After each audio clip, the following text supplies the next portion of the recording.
there appear to be at least 3 levels of reactions to the notion of UFOs, or life outside of our world that may have actually encountered our world. There are those who would say, oh, heck yeah, absolutely. I can't get enough of it. I totally buy into it. Those who completely deny it and say, hogwash. And then there are those who I think are like the category that most of us fall into, that goes something like this.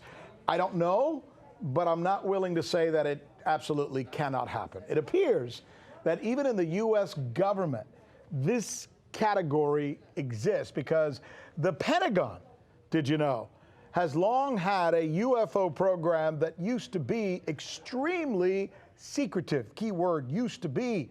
News with Rick Sanchez. Special correspondent Michelle Greenstein is joining us now because the head of that program is now going to go public and tell his story. Who is this guy and what are we talking about? He is. His name is Luis Elizondo, and the program was the Pentagon's Advanced Aerospace Threat Identification Program. The Pentagon put $22 million a year into this thing, which was then a secret. This was their secret UFO program, right? And it was supposedly concluded in the year 2012. Now, before this program, the U.S. Air Force actually had something different. It was called Project Blue Book, and that investigated claims of UFOs, thousands of them, in the 50s and 60s. But once the Navy upgraded its radar technology in the 80s, we started to see these UFO sightings become much more common. Now, Luis Elizondo, who's the former director of this program, actually resigned in protest. He claims that he wasn't a fan of the excessive secrecy, and he wasn't a fan of the fact that the government was unwilling to address the potential risks of UFOs. Well, let me ask you the question that I think most people who are listening to you speak would want to know. The fact that they had a program, okay. The fact that there are supposed sightings, okay.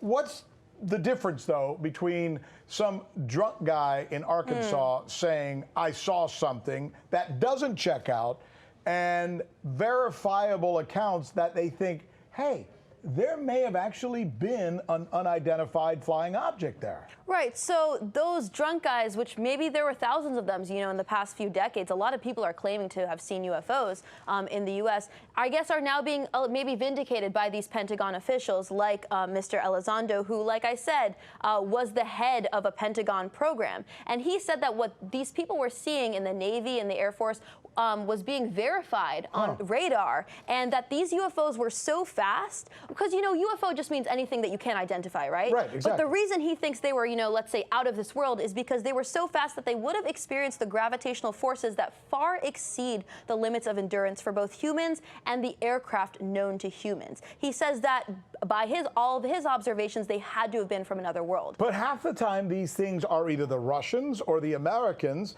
doing some missile deployment or missile test that maybe Mr. Elizondo didn't know about. You know, I really don't know. I don't have firsthand knowledge of it, but let's take a look at what he had to say. This is his justification. Right. He says that they don't have engines or even wings, and they are seemingly able to defy the natural effects of Earth's gravitational pull. So he thinks, this man thinks, that if this were a court of law, that we are well beyond the point of what you would call reasonable doubt. And he's going to be sharing these stories in depth on the History Channel tonight. That's when the docuseries premieres. And he's speaking in protest, which is what makes this story so interesting. Right. He and his fellow colleagues say that they weren't able to get this on the desk or on the agenda of the actual Secretary of Defense, so they're actually going to the public instead. And he's not alone. Christopher Mellon, the former Deputy Assistant Secretary of Defense who worked under both the Clinton and Bush administrations, says that although there hasn't been any contact between the military and between, you know, whatever beings are on these alleged UFOs,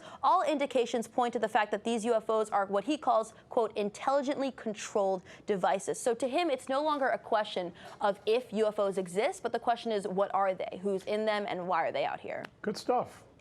And you know what else is kind of interesting that I do want to bring up? I did not know. Mellon is framing this as a national security issue. And he and others are saying, oh, these UFOs, they're operating near U.S. military facilities. And it's interesting, we might as well bring this out into the open. He actually drafted the legislation that actually created the U.S. Special Operations Command. So he's in the military intelligence circles, and these people are definitely framing it as a national security issue. And some may even say that these former government officials are capitalizing on, you know, our inherent nature of being curious, of wanting to know whether UFOs exist on the long history of people claiming to see UFOs, to justify the creation of this new military branch, the Space Force, that Trump is already, setting into motion. In fact, we covered this a couple of days ago. If the Senate Armed Services Committee version of the defense spending bill passes both the House and the Senate, we are going to see the creation of the U.S. Space Force under Donald Trump.